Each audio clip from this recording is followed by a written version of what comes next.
Alors, En numéro 6, il est venu de sa mission apporter la grâce. Mon Dieu, la grâce. La grâce, Jean 1, verset 17. Car la loi a été donnée par Moïse, la grâce et la vérité sont venues par Jésus-Christ. Alléluia. Il est venu apporter la grâce. La grâce est une faveur imméritée qui te donne d'être réconcilié avec Dieu.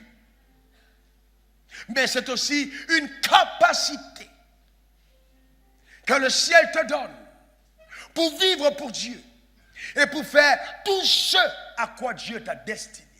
Une capacité qui te donne de vivre pour Dieu et qui te donne de faire tout ce à quoi Dieu t'a destiné.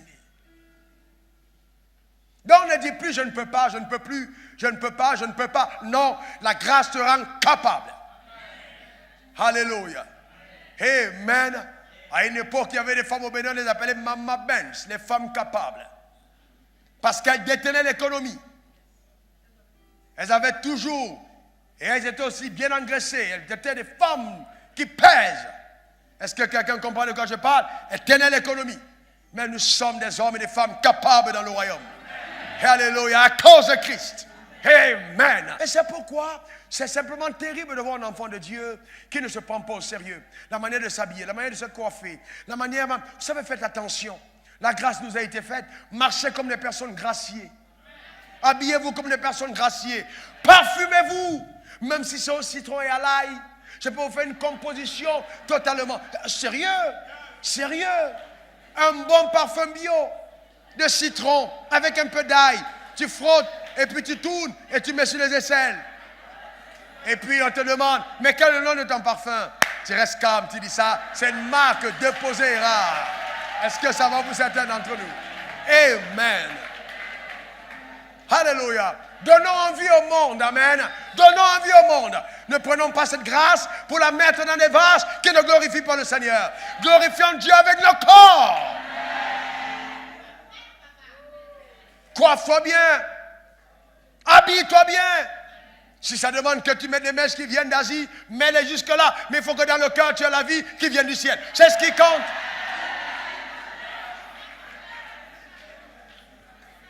Alléluia. Il ne faut pas simplement qu'en mettant l'Asie sur ta tête, l'Asie aille dans le cœur. Il faut garder le cœur pour Dieu si tu veux mettre... Est-ce que quelqu'un comprend de quoi je parle? Ce qu'une femme doit rechercher en homme avant sa poche, c'est son cœur. Et ce qu'un homme doit rechercher en une femme avant son corps, c'est son cœur. Parce que quand la femme rencontre l'homme, l'homme regarde au corps et la femme regarde au cœur. Et quand elle descend du cœur, elle va vers la poche. Donc, ça c'est les femmes contemporaines.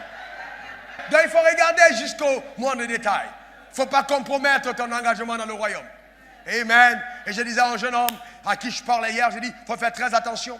Ne choisis pas une femme seulement parce que tu es ébloui, parce qu'elle l'est. Fais aussi attention, il faut être sûr qu'elle t'aime. Vous savez, je donne un conseil, c'est très important. Ne choisissez pas une femme parce que vous l'aimez simplement. Soyez-en sûr qu'elle vous aime aussi. D'abord, il faut qu'elle vous aime plus que vous l'aimez. Pour la femme comme pour l'homme. Pour la femme comme pour l'homme. Ça veut dire qu'épouser quelqu'un qui vous aime. Ne vous basez pas sur votre amour. Basez-vous sur son amour. Parce que celui qui vous aime donnera tout pour vous. Est-ce que quelqu'un comprend de quoi je parle? Il donnera tout pour vous. Amen. Donc cherchez quelqu'un qui vous aime. On ne mange pas l'élégance. On ne mange pas l'élégance. C'est pas parce qu'il est beau, il est élégant. Est-ce qu'il t'aime? Il ne faut pas griller ton énergie, on ne te regarde pas. Ce qui n'est pas à toi, laisse tomber. Il y a quelque chose qui te concerne. Il faut garder ce que tu aimes. Est-ce que quelqu'un comprend de quoi je parle? C'est important. Ne force pas la porte. Dieu a dit, je mets devant toi une porte ouverte. Pourquoi tu vas aller sur les portes fermées? Laisse-la fermer. Il y a meilleur pour toi devant. Ne perds pas ton énergie. Est-ce que quelqu'un comprend de quoi je parle? Amen. Alléluia. Jeune homme, c'est très important. Sinon, voyez-vous, ne regardez pas seulement l'apparence. Parce que la nuit de noces arrive. Hein? Et aujourd'hui, les femmes sont toutes belles. Quand vous allez aller dans la chambre, elle va dire, je vais prendre ma douche. Elle revient, elle a enlevé la tête, boum. Elle a enlevé les dentiers, boum. Elle a enlevé les cheveux, boum. Même les ongles pour ne pas trop te tuer qu'elle enlève. Donc quand elle apparaît, c'est une autre femme. Donc tu ferais mieux de faire attention, mon frère. Est-ce que ça va pour certains d'entre nous? Amen. Alléluia. Amen. Amen. Et j'ai l'impression que c'est pour ça que Dieu dit, moi je ne regarde pas l'apparence. J'ai l'impression parce que lui-même il sait que s'il regarde l'apparence, on peut le tromper. Il dit, je vais chercher le cœur. Ah ouais, parce qu'il y a des gens qui cherchent l'apparence. Dieu dit, non, laissez votre apparence gérer ça. Moi, je veux d'abord le cœur.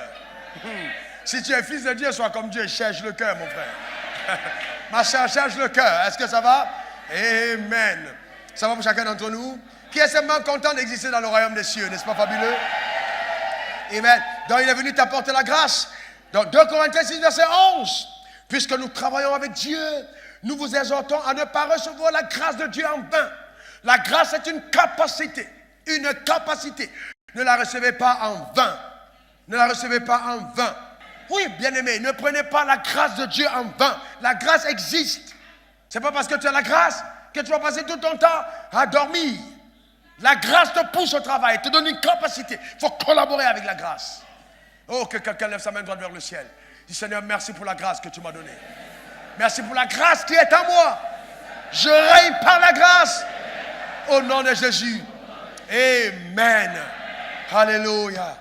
Amen. Ce n'est donc pas la loi, c'est la grâce. 7. Il est venu restaurer notre royauté. Ouh là là là. Restaurer ta royauté. Luc 19, verset 10. Le Fils de l'homme est venu chercher et sauver ceux qui étaient perdus. Ceux qui, pas ceux qui étaient perdus. Donc il est venu restaurer notre royauté. Romains 5, verset 17 aussi. Car le Fils de l'homme est venu chercher et sauver ceux qui étaient perdus. C'est eux. Ceux qui étaient perdus. Ceux qui étaient perdus. Pas ceux qui étaient perdus. Si c'était les hommes perdus, on aurait dit C-E-U-X. Mais comme c'est ceux. Amen. Il est venu restaurer notre royauté. Romains 5, verset 17, il est écrit, si par le fond d'un seul, la mort a régné par lui seul, à plus forte raison, ceux qui reçoivent l'abondance de la grâce et du don de la justice, régneront-ils dans la vie par Jésus-Christ, lui seul. Donc Jésus, oh mon Dieu, s'il vous plaît, écoutez-moi bien, Jésus n'est pas venu pour t'amener à l'église. Est-ce que vous le savez? Est-ce que vous savez que Jésus n'est pas venu pour nous amener à l'église? Et que si Jésus arrivait à Abidjan, pour ne pas faire du tort à beaucoup de personnes, il n'irait pas à l'église. Il irait au marché d'Adjamé. Il irait dans la rue, parce que c'est là où se trouve son cœur. Il irait vers les personnes perdues. D'accord? Il nous a amenés à régner dans la vie. Il n'est pas venu pour qu'on règne dans l'église, mais dans la vie. Bien-aimé, ta position à l'église ne veut rien dire. Si ton influence dans la vie n'est pas évidente, il y a un problème. C'est dans la vie. Régner dans la vie. Quand tu sors d'ici, il faut avoir une valeur ajoutée. Dans la vie. Régner dans la vie. Amen. Et chacun d'entre nous doit, à même de dire sur sa propre vie, je règne dans la vie. Je règne dans la vie. Je règne dans cette vie. Alléluia. Je ne suis pas venu sur la terre accompagner les autres. Je suis un roi qui règne par Jésus-Christ. Le diable te dira, oh mais toi aussi, est-ce que tu peux régner? Qu'est-ce que tu as pour régner? Est-ce que tu as de l'argent? Est-ce que tu as si? Bien aimé, il faut d'abord avoir Jésus. La Bible n'a pas dit que tu règnes avec les diplômes. La Bible a dit que tu règnes avec Jésus.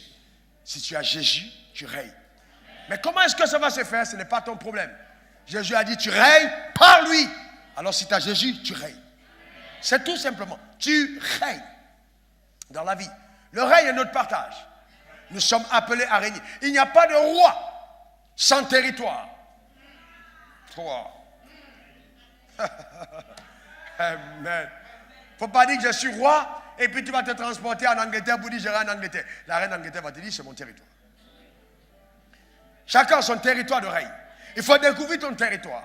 Quand il dit tu règnes dans la vie, il y a un territoire. Il y a un domaine où Dieu t'a amené par prédestination à être la tête et non la queue, en haut et non en bas. C'est le territoire de ton règne. Personne dans ce domaine et ce territoire ne pourra exceller comme toi. Si simplement tu pouvais découvrir la grâce excellente et surabondante que Dieu a déposée en toi, alors ton règne deviendrait une chose évidente. Il faut régner. Dans ton domaine, il faut régner. Quel que soit le domaine. Le règne est ton partage. Il est venu restaurer ta royauté. Donc il t'a donné le pouvoir pour la domination Et il y a aussi la richesse qui accompagneront ton règne. On n'a pas le temps d'aller dans tous les détails là-dessus. On va sur le point numéro 8. Il est venu bâtir son église. Bâtir son église. Son ecclésia. Matthieu 16, verset 18. Et moi je te dis, tu es Pierre, et que sur ces pierres je bâtirai mon église, et les portes du séjour des morts ne prévaudront point contre elle. Rappelez-vous le mot porte. Porte, c'est le lieu de décision. Il dit, je te dis aussi que tu es Pierre, et sur cette pierre, je bâtirai mon église, ou j'édifierai mon église, et les portes de l'enfer ne prévaudront point contre elle. Bon, si tu veux être dans Martin, c'est pas grave. Amen. Écoutez bien très bien. Les portes de l'enfer, dans Martin, ici, c'est ce jour des morts, ne vont pas prévaloir contre elle. Il dit, tu es Pierre, et sur cette pierre. Certaines personnes ont pensé qu'il était en train de dire que Pierre sera le chef de l'église. Il n'a jamais dit ça. Non, non, non. Pierre n'est pas le chef de l'église. Il n'a jamais dit, c'est pas ce que ça voulait dire. Non, non, non, non, non. Tu es Pétros et sur ces Pétras. Donc là, Jésus n'est pas en train de dire, je bâtirai ça sur toi. Non. Maintenant, comprenons d'où l'église est fondée. Revenons au verset 15. Il demande à ses disciples, vous, dites-le, leur dit-il, qui dites-vous que je suis? Donc il pose une question à ses disciples. Parce que les gens racontaient tellement de choses sur Jésus. Tellement. C'est pour ça qu'on doit savoir qui est Jésus. Il ne faut pas entendre ce que les gens disent. Chacun a son histoire. Chacun a son histoire sur lui. Mais il dit, mais vous, que dites-vous que je suis? Donc il montre que la clé pour bâtir son église part de la révélation qu'on a de lui. Regardez les réponses. Simon-Pierre lui dit, bon, allons-y, on va sauter. Simon-Pierre lui dit, tu es le Christ, le Fils du Dieu vivant. Continuons au verset 17. Jésus reprenant la parole lui dit, tu es heureux Simon, fils de Jonas, car ce ne sont pas la chair et le sang qui t'ont révélé cela, mais c'est mon Père qui est dans les cieux. Donc ça veut dire que je ne peux pas faire partie de l'église tant que la révélation de Jésus ne m'est pas accordée par le Père qui est dans les cieux. Donc cette révélation, c'est le Père qui la donne dans nos cœurs pour Jésus. C'est pour ça qu'on joue. Ton cœur a cru en Jésus. Ton cœur s'est allumé et tu as reconnu qu'il était le Messie. Et ce jour-là, tu as pleuré sur tes péchés. Tu as levé tes mains vers le ciel. Tu as dit, papa, pardonne-moi. Tu as dit, Jésus, viens dans ma vie. Et ce jour-là, quelque chose s'est passé en toi. Tu sais qu'il y a quelque chose, que tu as changé, que tu n'es plus la même personne. À partir de ce jour, tu fais partie de l'église parce que l'église, ce sont l'ensemble des personnes que Dieu a mises à part. Ce n'est pas l'ensemble des personnes qui viennent dans la communauté, mais c'est l'ensemble des personnes qui ont cru en Jésus. On peut être dans la communauté sans faire partie de l'église. Il dit, je bâtirai mon église. Revenons sur le mot porte.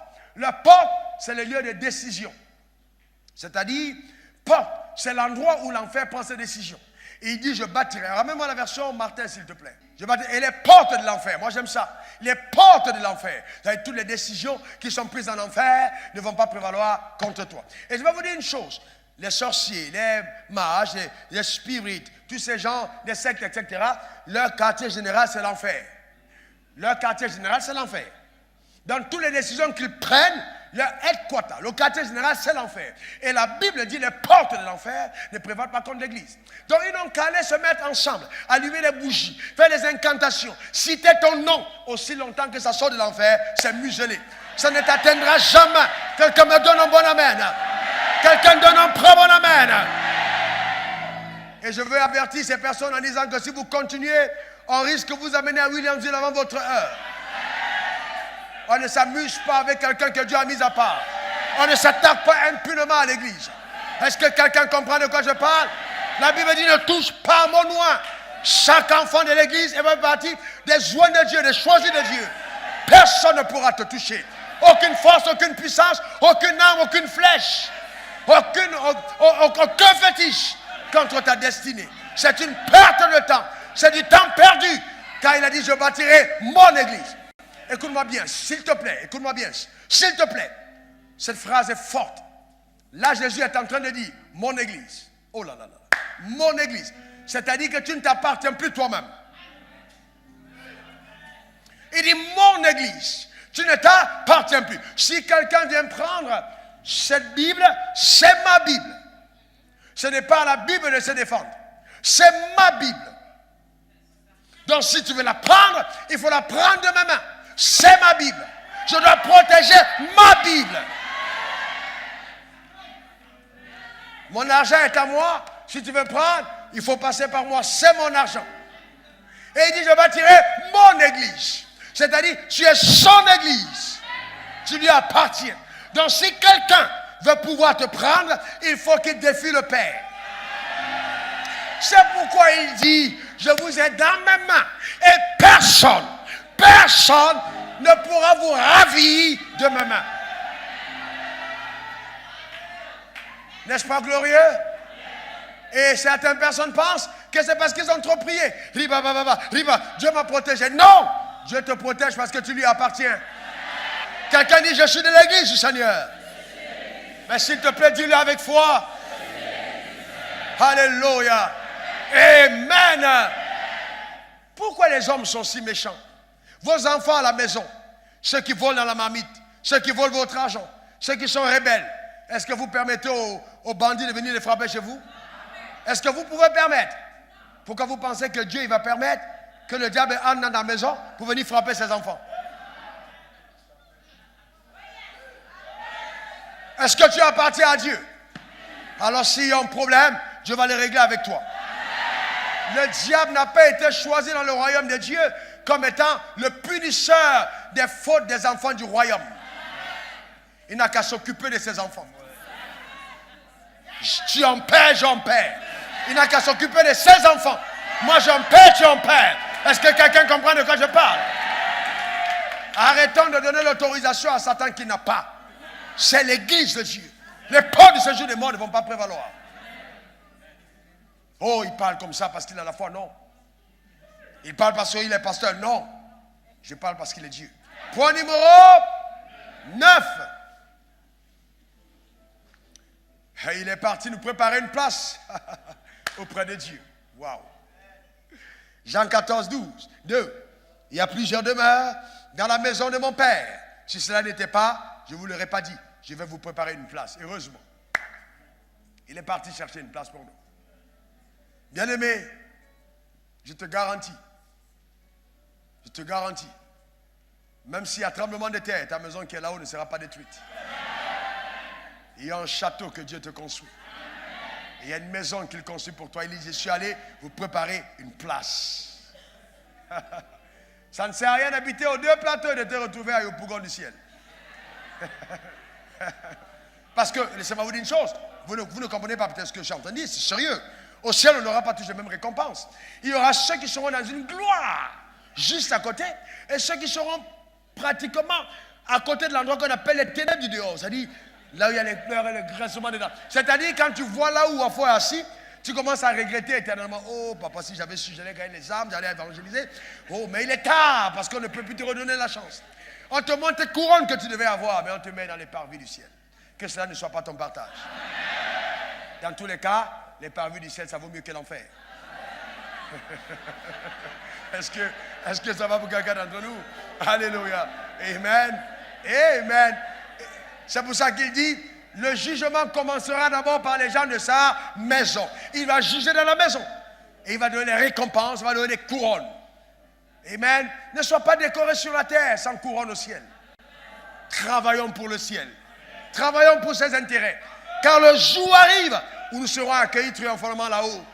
Nous sommes pèlerins sur la terre. Cette terre s'arrêtera. Et nous avons des signes aujourd'hui qui nous montrent que ce n'est plus loin l'enlèvement de l'Église.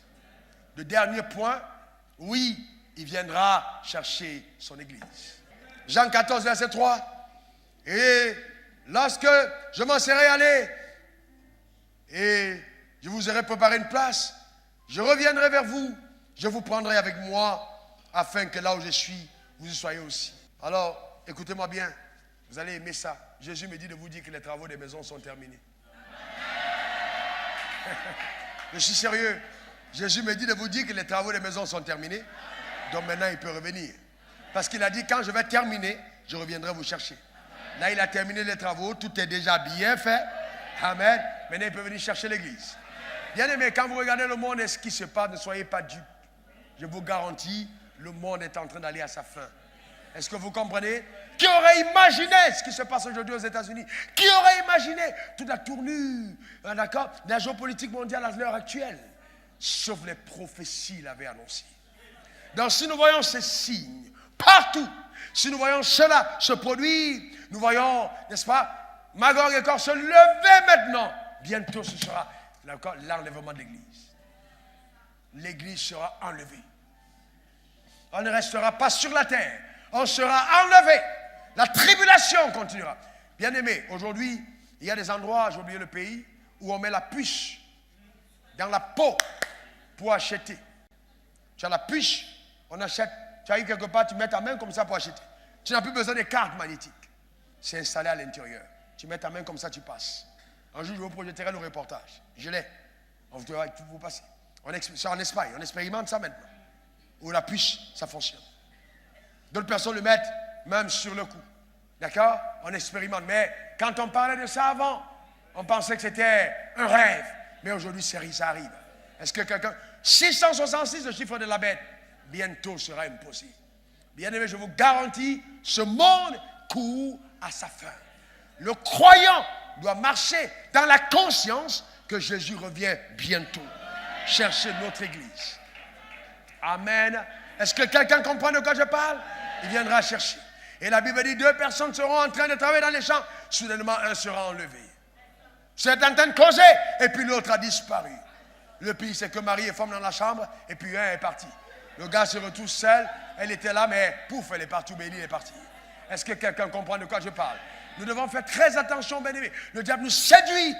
Il nous met dans le train-train de ce monde. Et on ne pense plus en l'enlèvement. L'argent ne doit pas être ton Dieu. Je veux le dire à quelqu'un. L'argent ne doit pas être ton Dieu. Tu as cherché l'argent à 15 ans. Maintenant, tu as 60 ans, tu cours après l'argent. 70 ans, tu cours après l'argent. 40 ans, tu cours après l'argent. Bien-aimé, l'argent ne doit pas être ton Dieu.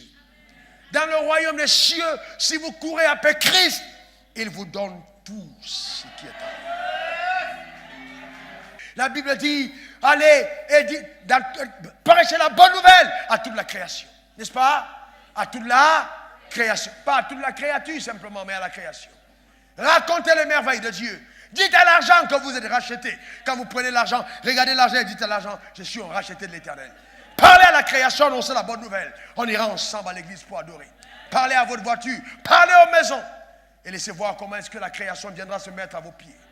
On a été destiné à régner et non à adorer la création, mais à régner sur elle. Cela sera ton partage. Bien-aimé, à partir d'aujourd'hui, je déclare sur ta vie que quand on parlera de toi, on verra Jésus élevé dans toutes les dimensions, au nom suprême de Jésus.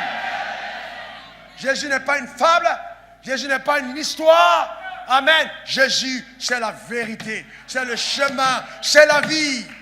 Personne ne peut connaître la vie sans emprunter le chemin de Jésus-Christ. La vie est brève. Souvent, vous dites au revoir à quelqu'un et le soir, on vous appelle pour vous dire il est resté sur l'autoroute. Mais ce ne sera pas ton partage. Tu ne mourras pas brutalement. Ce n'est pas une bonne mort. Est-ce que quelqu'un comprend de quoi je parle? Non, pas brutalement. Tu ne seras pas arraché soudainement à la vie.